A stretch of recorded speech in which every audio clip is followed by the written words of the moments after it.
Okay, welcome to Mundekulla Live. This is the 23rd time that we do this program, and I have the habit to invite different guests, different people that actually offer courses here at Mundekulla. And today I'm very honored to have Kåre with me, that I've known for at least 15, if not 20 years. Yes. And we've talked and chat over the years, and now I'm very happy that you have your courses here. I'm happy to be here. So this is my second time to have a full course here, but I've been here before also visiting. But I really like this place. Yeah, so you do. Thank you. Thank you for holding it. I think we will find that we have a lot of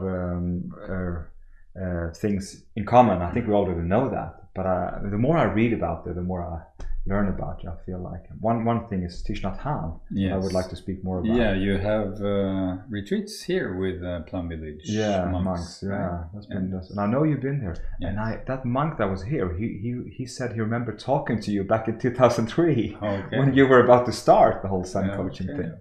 So that's something, because from my understanding, you started around 2005. With Zen Coaching, I did. Yes.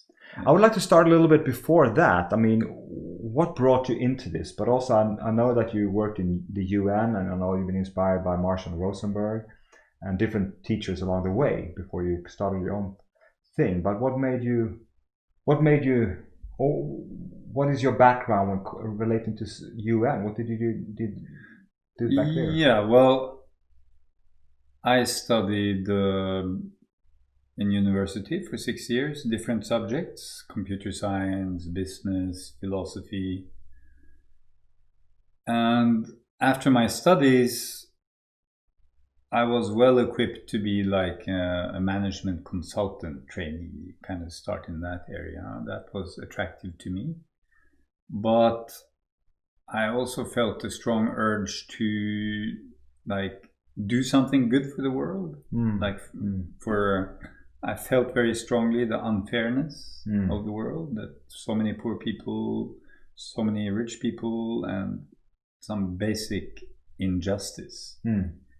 Plus, I had traveled a lot in my life, and I enjoy traveling, especially to third world countries. So there was also like this joy of traveling and growing through meeting different cultures. I felt the same. You learn a lot by meeting different cultures. So I wanted to travel. I wanted to go out in the world. I wanted adventure. I wanted to live in Asia, Africa. And I wanted to do something good for the world, make it a more just place, and feel that my work is meaningful. So I decided, no, I don't want to go down that career path of management consulting and so on. I want to work in the third world, but my background wasn't exactly fitting. No. So I had to spend quite some time to get a job. Okay, in the UN or? In any international development organization. Okay, that's what you're aiming for. It's hard to get in because there's always hundreds of people wanting every job. So actually it's a bit funny how I ended up in the UN, because I applied for anything. Because I knew I got to get my foot in. Yeah, got to start somewhere. Got to start somewhere. And it's so many people want to work in this field. And I have no experience. My education is a bit on the side. But I was willing to do many different kind of works, whatever they would be, give me somebody. And then I found this trainee job in the United Nations, financed by the Norwegian government. In a little bit hidden. They hadn't advertised it properly. And the text was written in such a cryptic way, I couldn't actually understand exactly what I was supposed to do. But I figured if I can't understand the text, then nobody else can. So probably nobody will apply for this job. And I was right? I was right. You were the only one. There were 2 jobs, similar jobs in different countries. There were 2 applicants. We both got the job. Oh yeah, that's cool. And then I met somebody, a friend actually, who works in a field highly relevant. Said, "How did you get this job?" He was like shocked. I have so many friends who would love that job, who have a lot of experience in that field. I said, yeah, well, did they apply? So it also taught me something about if you really want something, even though it's almost impossible. Beautiful. If you go for it, it took me a year. I didn't work before a year after I finished my studies, but I was determined I'm going to get in. And I was also trusting I will find the door. Cool. Yeah. So that was the United Nations in Pakistan, actually. So I spent 2 years in Pakistan. And then I ended up spending 8 years working in development field, also as a consultant, actually. Okay. And even as a management consultant within the field of international development. Okay. So in a way, I ended up, but in environmental work in Southeast Asia. Do you feel like you learned a lot these years that have you been able to use later in life? I feel everything in life that I did, I learned something from.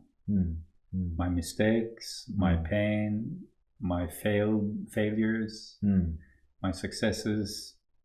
I see, especially if you work as a coach, which I do, and as a teacher of personal growth and transformation. I'm hoping you should coach me later on in this program. Yeah, let's see. So if you work in this field about human potential and human transformation, life experience comes in all life experience is beneficial. The more life experience you have, the better it is. You know, the more failures you have, the better it is. Yeah, definitely. Because dare to take risks. Yeah, because being a coach is a lot about empathic attunement. So I'm empathically connecting with you. It's like I step into your shoes. I try to experience how it is to be you. So that is good if you have many experiences. Yeah, if you've done all kinds of stuff. You know, since I've studied computer science, philosophy, I've worked in mental hospital. I worked as a construction worker. I worked in I did so many different things. I worked in the kindergarten. Did you aim to do that? I mean, try to get a broad. No. Or did it just happen? It just happened. I think I'm generally a curious person, and I have this impulse to learn about things. I like to learn. I like to discover. I like adventure. I know the kite surfing too. Exactly, yeah. When I was younger, like in my 20s, I had to try all the different, or not all, but many adventure sports, you know, like kite surfing, kayaking in open ocean, rock climbing. I had to try everything, you know, hang gliding.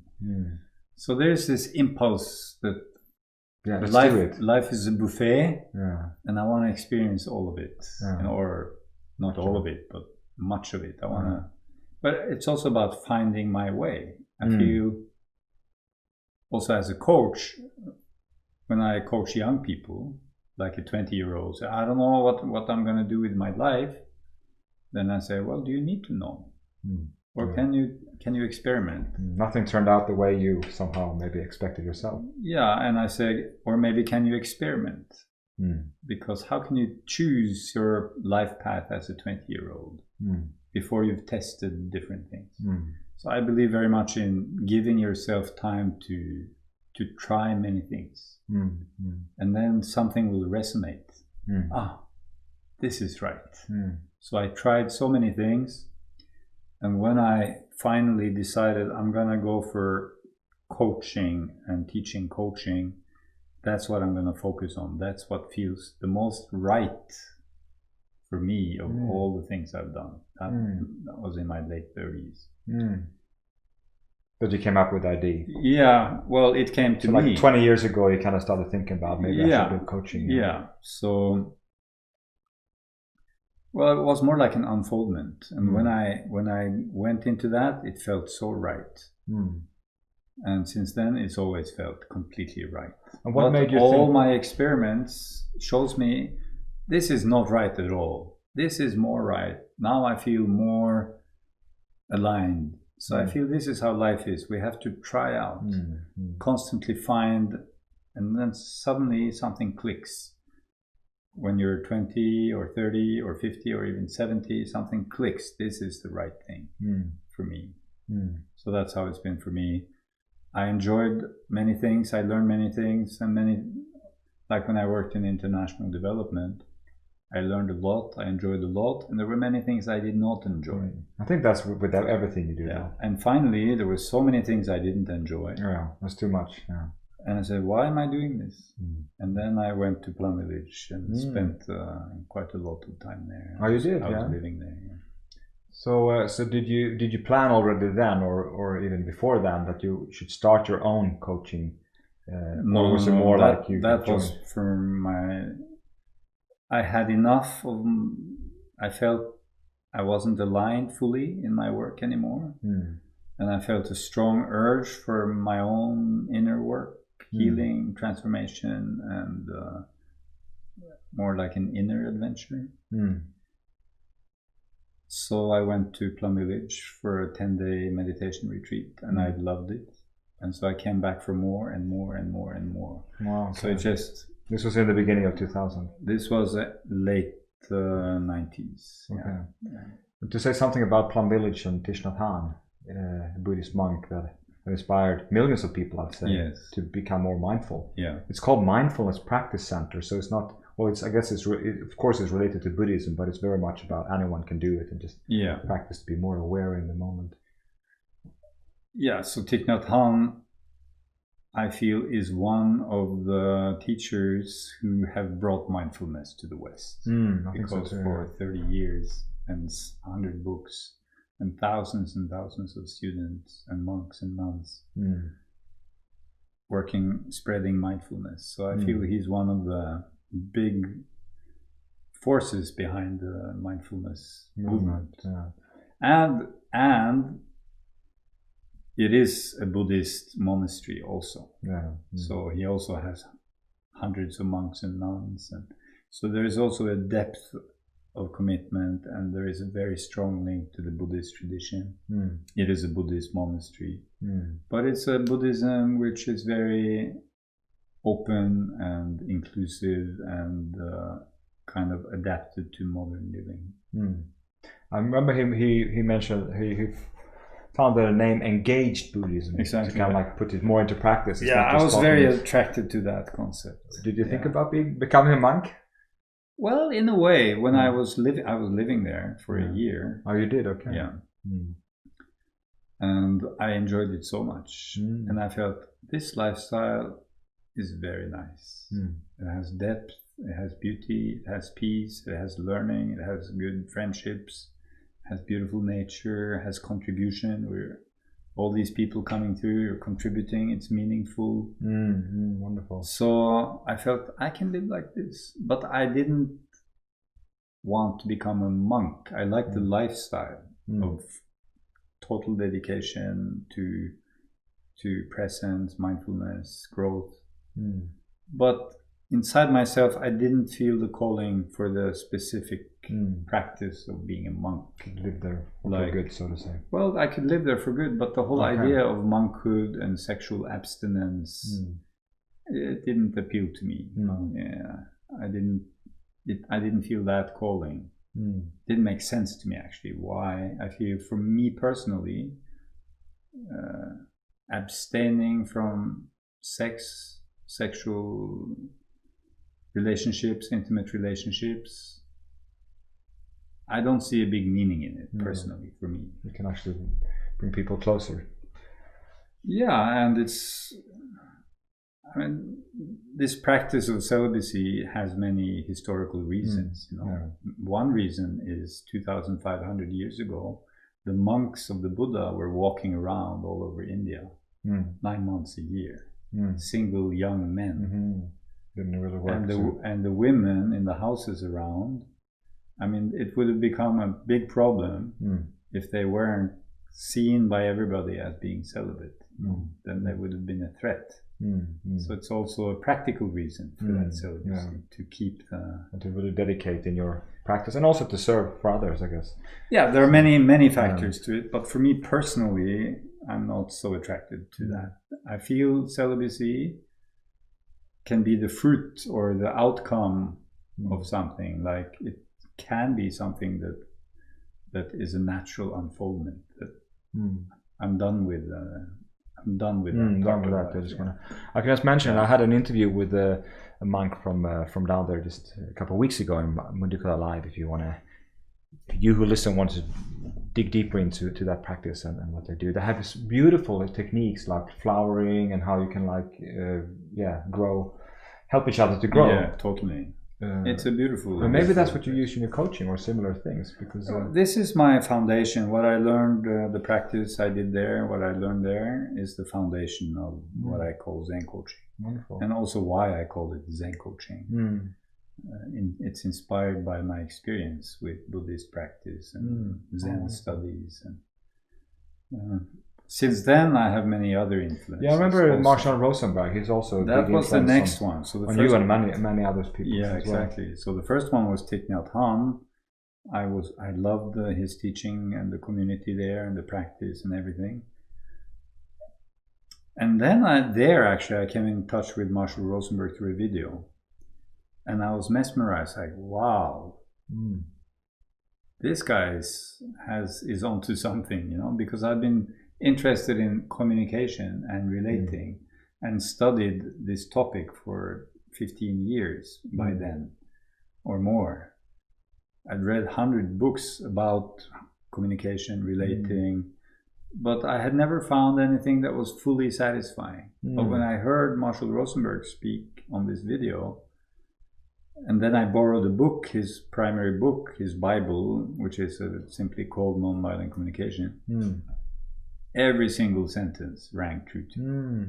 And I was like, wow, somebody has understood really the essence of empathy, honesty, true connection, giving and receiving from the heart. I want more of that. So I did some research. Where can I meet this guy? Where can I study with him? And I found he was in Switzerland.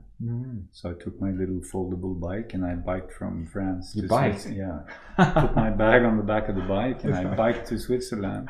Just had to go as soon as possible. It was actually like a month after, but I combined it with the bike trip. So I was biking through the French countryside all the way to Switzerland for like 2 weeks, 10 days. Oh, you were at Plum Village? I was at Plum Village. Okay, so that was like... When the summer retreat was over, I went on my bike and I biked, and then I came to Switzerland up in the mountains and I did a 9-day retreat with Marshall Rosenberg. Okay. And I was in bliss the whole time. Wow. Finally, I found the best practical, deep, simple, beautiful, and also Marshall Rosenberg himself, a funny man, fantastic stories, so much heart happened. Yeah, so I completely fell in love with that whole way of relating. Do you think it had an impact that you stayed at Plum Village before? Totally. So you were really open to receiving? I was completely open to receiving. So when you came there, it was just like, you heard what they said and you kind of landed in it. I was so marinated in meditation when I came there. Completely receptive. So after that, I spent the next 2 years going deep into that. So mindfulness, nonviolent communication together. And slowly I started sharing it with others in small groups. And then all of a sudden you bought Ängsbacka. It was around that time, or? Yeah, one thing I learned from Thich Nhat, because personal growth and transformation became what mattered to me. So I wanted my life to be about, even though I didn't want to be a monk, I wanted my whole life to be about this. I was dedicated to that. Yeah, I wanted to dedicate my life to that. So I actually wanted to be in a community. And so I found Ängsbacka. And I said, that looks like my kind of place. And I went there and I felt this is my kind of place. So I moved there. It's a place like this. And I was a volunteer. So I was working 3 hours a day and just hanging out with people and practicing meditation and doing workshops. And I totally enjoyed it. That was for like 6 months. Wonderful. And I fell in love with the place. I thought it was amazingly beautiful, everything that happened there. So I was like in a honeymoon phase. Yeah, because there is some toughness to it too. It was really a honeymoon. We can fall in love with people, but we can also fall in love with communities and places and houses. We can fall in love with our car. There's a honeymoon phase. But so I had this. Doesn't always last so long, or? Yeah, honeymoon tends to end, right? Yeah. Anyway, it ended a bit abruptly because Ängsbacka was about to go bankrupt. They didn't manage. It was a beautiful place, but they didn't manage to get enough money in. It's money in, money out, you know, this business. Yeah, it's a tough one. So actually, because it was going bankrupt, I loved it. I had some money. My friend also had some money. We both loved it. And it wasn't expensive because it was bankrupt almost. So basically, we bought it, and we wanted to save it, and we wanted to build community, and so we did that. And I remember talking to you back then. I remember you saying that you wanted to have like more like in Thich Nhat Hanh's tradition. I was very inspired. The bell and quietness and retreats and stuff. I wanted to make it more like my experience from Plum Village. So I had my own agenda for the place. Did you manage? No. There's many other agendas too. No, but I learned a lot. It's like when you impose an agenda on a community, on a place, it doesn't work. No. A community, unless you're a guru and everybody looks up to you as a grand master. But if you're a regular guy like me, it's like everybody has their own idea, so you have to co-create it. It has to unfold together, you know. We did create something beautiful, but also it's a challenge of running a business as a retreat course center is a business with lots of expenses. And trying to have a community at the same time, it's a constant friction. And then also having your growing ideas of creating an own. Yeah, that was on the side a little bit. Or you hadn't started that idea? It started. No, I was teaching. I enjoyed teaching, but it was a side activity. I was like a baby teacher, you know. I was testing, experimenting, trying my ground, seeing if I could do that. Experimenting. That's good too. I like to experiment. Anyway, it was very hard to run this place. I didn't have the skills from before. It was the first time I did something like that. So basically I burnt out more or less after a year and a half. I remember seeing it then too. You were like so tired sitting in the office. I have to find another position. And then I basically burned out. Like I relate to that. I have that picture in mind because I sometimes feel that myself. Yeah, we were part of a group. Community on the side, we help each other, Yeah, all the owners of retreat centers in Sweden. We met and gave each other, we cried on each other's shoulders. It's so difficult sometimes. And not to see each other's competitions or competitors, but more so. I learned a lot that running a meditation center, it's also possible to burn out. In fact, many people burn out running meditation centers. It's such a paradox. I met so many. So burnout, overworking. Did you see that around the monks down there, Plum Village? Because I sometimes question if because they work like 3 hours a day and they have more daily practice, but they work a lot more in Plum Village. Actually, they're pretty busy. We think, they're living a very simple, but actually, they have 10,000 people coming through. It's a big. They're actually working a lot, but they have a very strong meditation practice. Together, everyone joins. And they don't have individual financial responsibility. No. So it's kind of shared responsibility. It helps, you know. And so it helps. But I learned a lot from this experience. But then you managed to sell it too. So then we sold it, and that was pretty. I think you saved it in that sense, and then it. We managed. We succeeded with the place. We helped it come on a good footing, and then we helped start an association. And we even borrowed money to the association, so they had money to buy the place from us. It was quite paradoxical. Money under the table and go, I got rich. That was quite funny. Somebody to buy our place with our money. Did you ever get it back? We did. Slowly, But now it's been blooming since then. That's 10 years ago now. You owned it until 2010? Or 8, 9 maybe. Okay. Yeah. So. But you've been running Zen Coaching more than that. Yeah, because I stopped managing, and Kjell Jørgen, my partner, he took over the running of it. So I said to him, I can't. I'm burning out with this. I'm going to go 100% for Zen coaching. So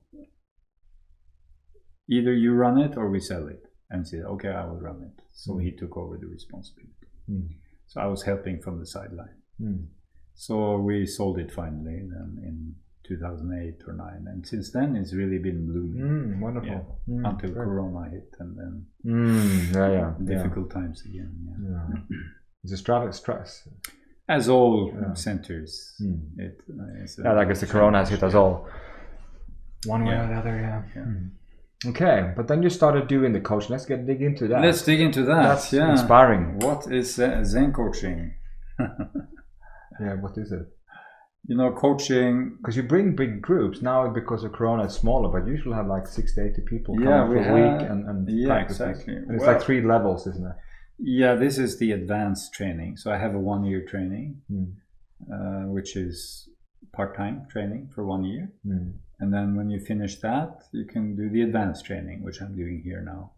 So now the topic is deeper trust, surrendering to the mystery. So now we're actually exploring the mystery of life itself, how magical and mysterious it is that we exist. The rainfall today, for example. The beautiful rain. I mean, that's a mystery. Rain is falling, plants are growing, sun is shining. Here we are, we exist. To see the beauty of the see the beauty. We did a flower meditation just before lunch. So I asked the whole group just to sit and look at these beautiful flowers in silence for 5 minutes. And just take them in without thinking. Just take in those beautiful flowers and see what happens. Just this simple practice I call flower meditation. And after 5 minutes, everybody was so relaxed and happy. And we're in touch with some kind of mystery of existence. So we're focusing on that. Yeah. But I guess also after a week here, people have settled down. Of course. Started to exactly. It goes quicker to kind of get into those moments. But the simple answer, Zen coaching is a way to support people to come home to themselves and to open to the magic and mystery of life, the joy, the celebration, and to be more relaxed at home, creative, and live their gifts joyfully. Live in ease, live in joy, live in creative expression. And it does it through coaching practices combined with meditation skills. So by inviting people to really embrace the moment, by having questions that support people to say yes, by stopping the inner fight. Most of our trouble comes from we're fighting within, and then we shut down and our life becomes stressful, full of worries, full of thinking, and the joy disappears and the ease disappears, and then burnout and conflicts and frustration and suffering. So to ask the right questions to kind of like help the person to come out of that. Yeah, to ask the right questions, but if I'm the coach, to ask them from a place within of depth and presence. So it's actually not so much the technique, it's more what we're working with is more the quality of presence in the coach. That's why it's more a personal transformation journey. Because if you're asking people questions from the head, they don't drop in. But if you ask from the heart, if you ask from the belly, if you're asking with a deep empathic connection, willingness to help and serve, or just to be really present and open, curious. Actually, I say don't try to help. That's one of the principles. Don't try to help the other person, because when you try to help somebody, then we get into a goal orientation. It's about the future, and then I start to worry about if I'm able to help you. I start to think. But if I don't try to help, more I try to meet, to be here. So I just want to meet you. I want to get to know you. That's why you do these interviews also. So I'm just like curious about you. And then the help. There's no aim. We're not going to reach somewhere. Exactly. And the interesting thing is when we don't try to help, when we don't have a goal, to fix anything, then the side effect is that a lot of transformation happens. So we actually are of help. So that's why I call this method helping through non-helping. I drop the helping, and it turns out that's the most helpful thing I can do. Oh, beautiful. And I think in marriages and relationships, if we knew this principle more, our relationships would be much better. One of the participants said he came home after the first workshop with me, 5 days, to his wife or partner that he's been with for like 15 years or something.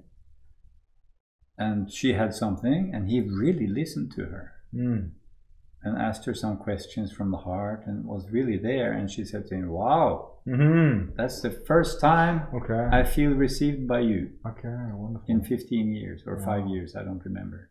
But in many years of marriage, that was the first time she felt fully received by him. Because he had spent 5 days learning how to just be there, just be open, just listen. So pretty much it's like to become a coach, you have to learn to partly coach yourself, but also to just relax and be more practice to be in the now. Exactly, which is meditation. To be fully here, which is both simple and difficult, as you know. How long is this education then? So it's 4 meetings of 5 days each. That's the first. And then the second level is 1 meeting per year of 7 days. And then there's a lot of practice. Coaching practice, inquiry practice, meditation practice, and so on. And that sounds pretty in depth. I know that a lot of other mindfulness courses I find are shorter. 8-week courses. Maybe, but also that you come together and spend time together and get to practice every day and be in a safe setting. Yeah, I also work actually quite therapeutically. So it's a bit like I include a lot of therapeutic understanding into the coaching practice, like shock and trauma, like inner child work, like sub-personality work, so like family constellation. So I include many therapy techniques, but I include them from a more meditation perspective. Not from trying to fix, but ways of understanding, ways of opening up and see something. So each of these things that I bring in gives it depth and opens new possibilities also. Wonderful. Yeah, there's so much could say about it. But it sounds like a wonderful work you're doing. So it's also meeting some very challenging places within. So I keep saying to the group that this is a bit of a warrior path, because if you really want to go deep into presence, it means go deep inside. And when you go deep inside, you meet your demons. You meet your dark places, you meet your fears, you meet those unwanted emotions. Many people want to go deep, but they want to go deep without having to meet those things. But when you say go deep, is that through meditation or is it special technique? No, it's through all those things. It's through meditation, through presence, and also, through those working techniques. 2 by 2. Yeah, a lot of 2 and 2 work, asking questions, inquiry work. So everything, very challenging emotions start surfacing. So we work with learning how to embrace difficult emotions, that they are not dangerous. We spend so much energy pushing away scary feelings, but we lose presence, we lose joy, we lose love. So learning to say yes also to difficult emotions, difficult states. So that's what we've also been looking at now. Very difficult things. The deeper you go in meditation, the more deep challenges also surface. So what happened to you when you were living in these monasteries? Yeah, I mean, I've been involved in all kinds of groups and practices now for 20 years, and it's amazing how much is hiding within good stuff and challenging stuff. Yeah. Like I said in the beginning, yeah, everything is good. Yeah, but it turns out the bad stuff is good stuff too. Yeah, you can turn it into something. Exactly. You can learn something from it. I love this sentence, which was the theme of our retreat last year here. The obstacle is the path. It's not blocking your path. No, it is the path. I find it beautiful. It helps you on the way. Yeah. I'd like to try to do a kind of. I think we have like 20 minutes or so. Can we do a little bit of coaching? Exactly. Absolutely. So. Then I ask. So, what would you like to explore? I've told myself last couple of months. I think through Corona, I said like I'm more receptive and open, partly for change, but also for really looking in to stuff that I maybe like you say, I don't want to see. So what kind of challenge do you experience in life that I think what we talked about before, but partly running a center, but also now in struggling times, it's easy to do things when it's smooth and working, but when it's like struggle, and I can find that I'm a bit alone in running the center. Yeah, and it became really obvious also with the Corona that it feels like we're a team, but all of a sudden, oh no, it's just I'm the one who had to. Yeah, and also I know that you spent so many years running this place together with your father, right? So you've been a team.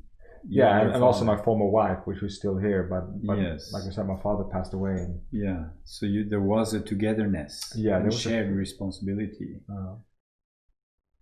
So that maybe is part of it too. Or? Yeah, I can relate to that, and maybe with him passing away, and also with me divorcing with Anne, maybe that kind of like, and also my mother died very recently, so there's been like a lot of changes on the emotional part. Yeah, and somehow I find myself thinking that because my father was sick for 4 years, so it kind of was a relief when he finally died because he had a lot of pain. My mother died a lot quicker, and I think me and my former wife, we always had a good friendship and relationship, but we have an even better one now. So there's a lot of positive things, but I also find myself saying that no, I cope with my parents passing away, but I can also just this week, and I wrote a lot of songs. I've been listening to them a lot, and they really touch me because it really awakens the. Are you still feel you're processing the death of your parents? I think partly, yeah. I can, but I also like to bring it up to awareness, and not to kind of like hide it away. Yeah. So I let it be. I share it openly. Yeah. But it's not like it's very, very pain. But I think it's. But yeah, I think other thoughts and emotions comes with it. Yeah.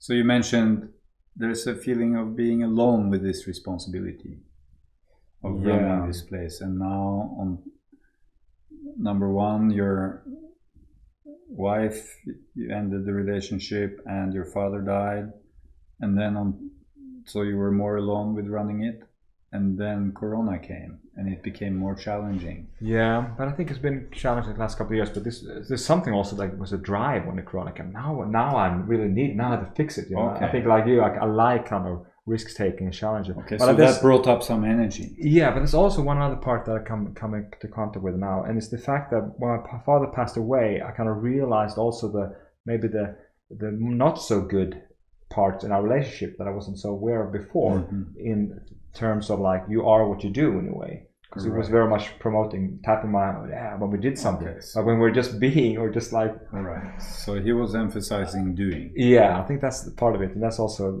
probably partly where I got my drive from. Right. So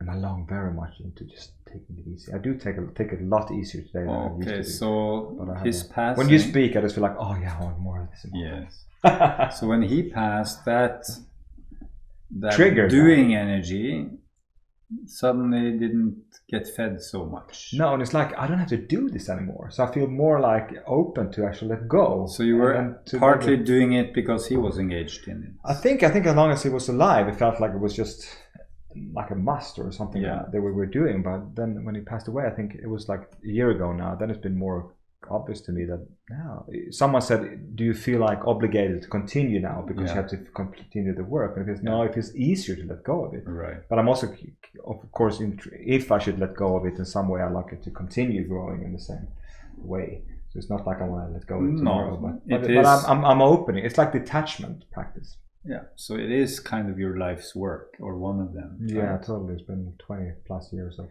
20 plus years, quite hard work. Huh? Yeah. So you don't want to see it come to nothing. You want to see it continue, even if you step off. Right? That is probably very much the issue that I'm dealing with. Yeah. So if you just stop for a moment and sense your body and how it feels, you shared the situation. There's a loneliness. There's been a lot of focus on doing in partnership with your father on doing, and you recognize that there's actually a deep longing for more being. Just letting go and not be so driven with doing. And there's a loneliness of holding all that responsibility and challenge, puts you into doing energy. And there's this longing for just maybe surrendering more to being. And then you just notice what happens in your body as you hold that awareness. It feels good. It feels like I have a longing to. There's so many thoughts in the mind when you have a big place and a lot of projects going on. Activates your mind a lot, so you end up living a lot in the mind. So in this moment, how do you feel in your chest and belly and arms?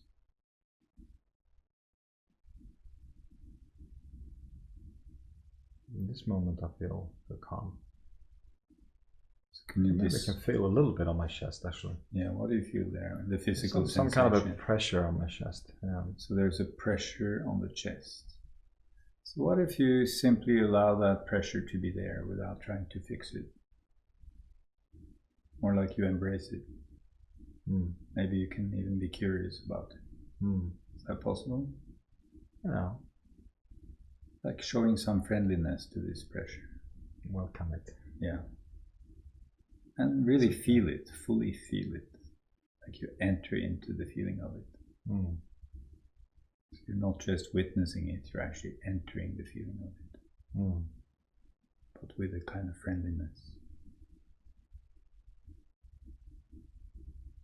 I see a little smile. Yeah. What's happening? No, but that feels feels nice to kind of feel. I mean, there's a reason for the pressure, and not to try to get rid of it straight away, but I should see that there's a pressure for a reason. And so stay with it for a bit, see what happens. If you just stay with it, let it be there.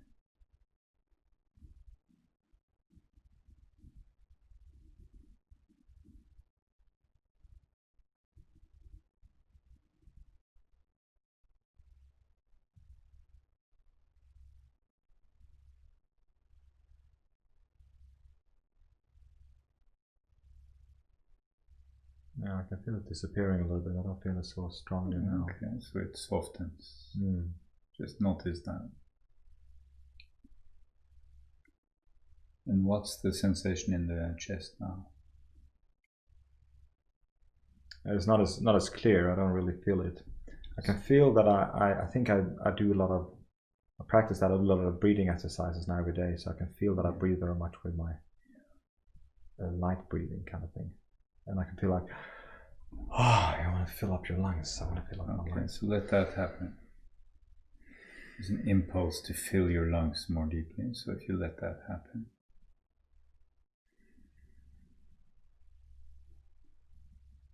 How is that? Yeah, it feels good. So how do you describe your sensation in the chest now? It feels more open. It feels like I should be breathing more like I do now. So right in this moment, there's more openness in the chest. And the breathing is quite deep. Yeah? Yeah.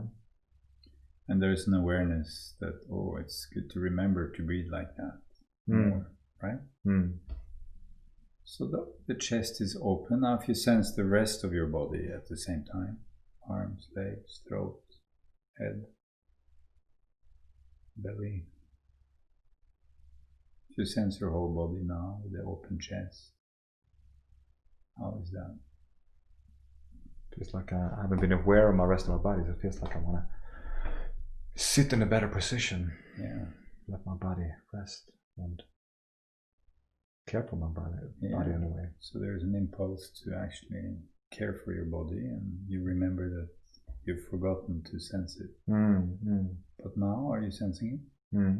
How is it to sense it? It's good. Feel a bit of ache in my back. Maybe it's just a bit of ache in the back, but it feels good to sense the body. Yeah, it feels like also because I can become aware of that I should sit more straight and I should be more in my body in that sense. And how does it feel to sit straight and be in your body now, this moment? Yeah, it feels better than when we started. Can you describe that better? What's the sensation of that better? Feel more open somehow. Open, there's a general openness. Yeah. And what's the sensation in the body? What's I feel like I want to use my body. Okay. What kind of use? I want to stand up and move. Yeah. So there's a natural impulse to move. And when you think about that impulse to move, how does that make you feel?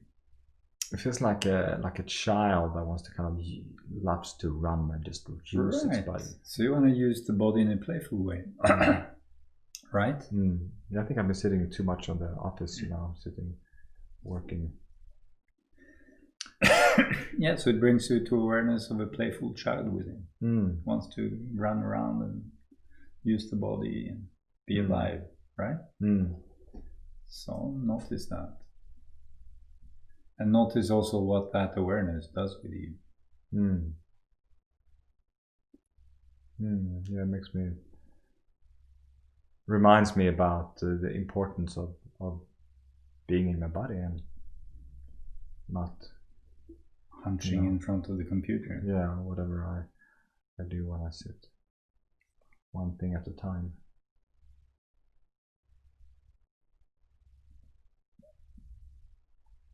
So you want to be more using your body, some kind of playfulness. Yeah, it feels like I want to stretch it. I want to fill my lungs. I want to use it. Yeah. So how is it now? The whole body? How does it feel to have a body or be in a body right now? Feels nice. It's nice to have a body. Yeah, it's nice to have a body. Yeah. I'm happy that I can move around, that I can use it, that I don't have any injuries. I don't reflect on it so much, but I could be much more grateful for what I have instead of what I don't have in a way. Yeah. And what does this body love to do? It likes to move.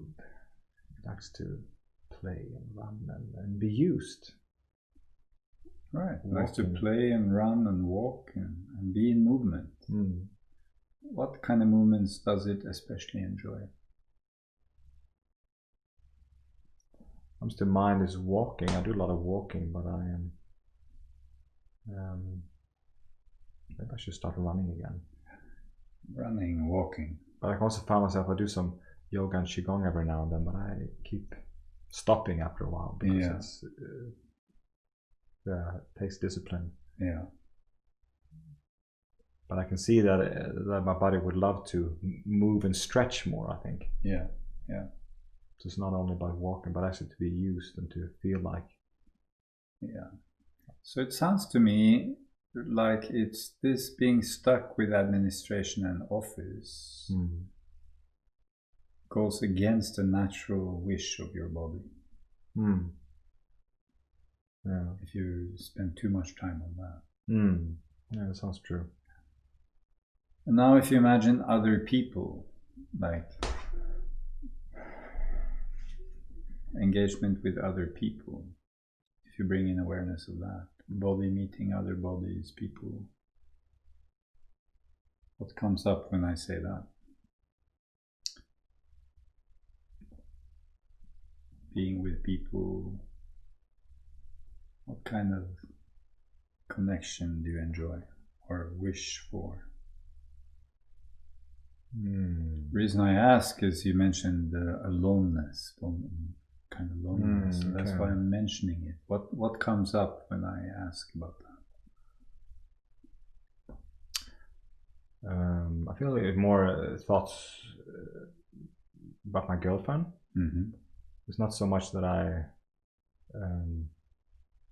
feel like I want to dance or move around with, do stuff with others. It's more like maybe that connection to it's wonderful as it is, but I think there's, she usually says that I have an active, she can feel activity in my body, and I feel like instead of like pushing it away, I try to look at it, and then I can sense that there is a lot of activity due to the activity in my mind, I think.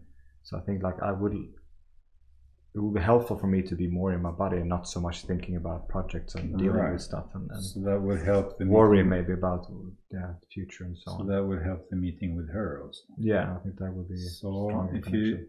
If you look at that from the perspective of a longing, what kind of quality would you like to nourish more of in the meeting with your girlfriend? I think I would like to give her more of an awake experience from me. You would like to contribute more to her with a true awakeness. Yeah. And what kind of quality would you like to experience in the meeting for both of you? Like if you are more awake, what happens in the meeting between you? I come to think about silence, but there's the quality of stillness can enter more the relationship. Stillness without words and getting stillness in the meeting. Maybe stillness, does that have something to do with depth? Presence? I can definitely see that I could be more present and more going deeper. Yeah. So there's some longing for greater depth and presence and contribution in the meeting with your girlfriend. And when I say that, what happens inside? Yeah, that feels true. Something about I want to give her the true me. You want to share your true self. And what happens in your body when you say that? How does it feel? I didn't think about it until you said it, but I can sense that it feels some lightness. Some lightness coming in the body. And you also want to bring in more presence and depth and stillness in the relating. Yeah. Which can also maybe give depth of connection for both of you. How does it feel when I say that? That sounds very true. It feels like I feel like I want to dedicate more to that. And what's the physical sensation related to that? When you say it's true, how does that feel in your body? I think it maybe goes back to this breathing kind of more openly and freely, that it's like... So that's maybe related to that chest tension. Now it's more open and free. At least I can become aware of it, that it's something I want. So we need to come to an ending pretty soon here. So if you just take a moment and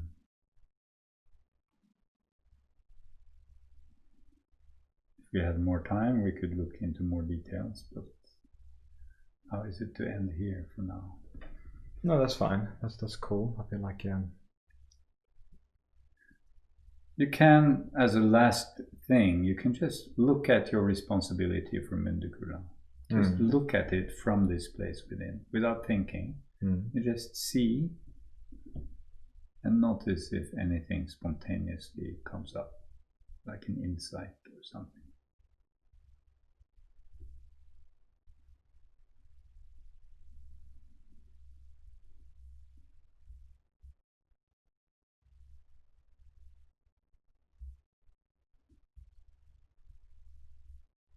How is it when you look at that task from this place within?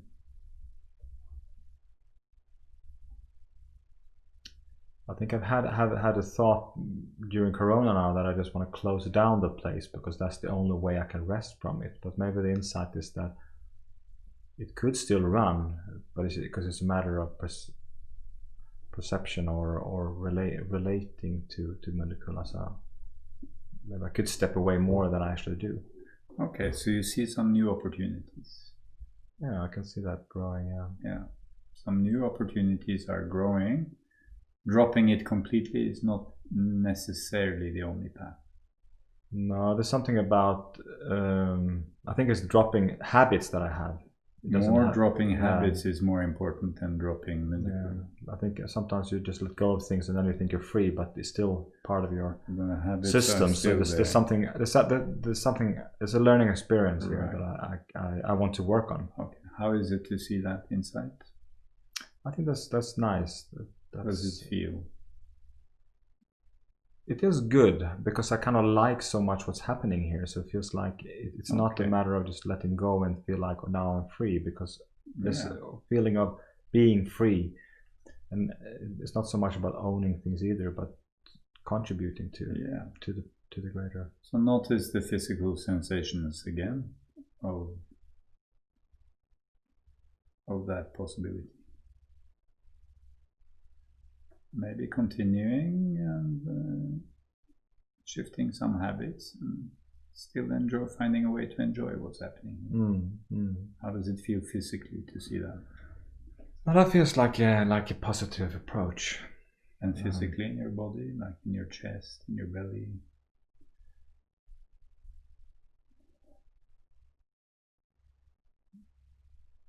It doesn't feel pressure. It feels like before, I'd say. Yeah. Quite neutral. Yeah. Okay. So if we have more time, we can go deeper into it. But I think maybe that's good for now. It's what our time allows. Yeah. We still have like 5 minutes or something. Yeah. So that was a little taste of the Zen coaching approach. Wonderful. Yeah.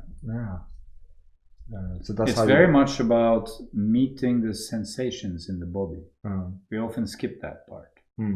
So we think about our problems, we think about the solutions, maybe we feel a little bit, but here really integrate the physical sensations, stay with them, go back to them, feel them, link the bodily experience, because it is the body who is living life. It is through the body life is being lived. And when we ignore the sensations in the body, most of the useful information is lost. And we end up thinking without finding good solutions to anything, which is pretty much the state of the world. A lot of people thinking a lot and coming up with bad solutions. Instead of like letting it happen, or and coming down to the body and getting deeper insights.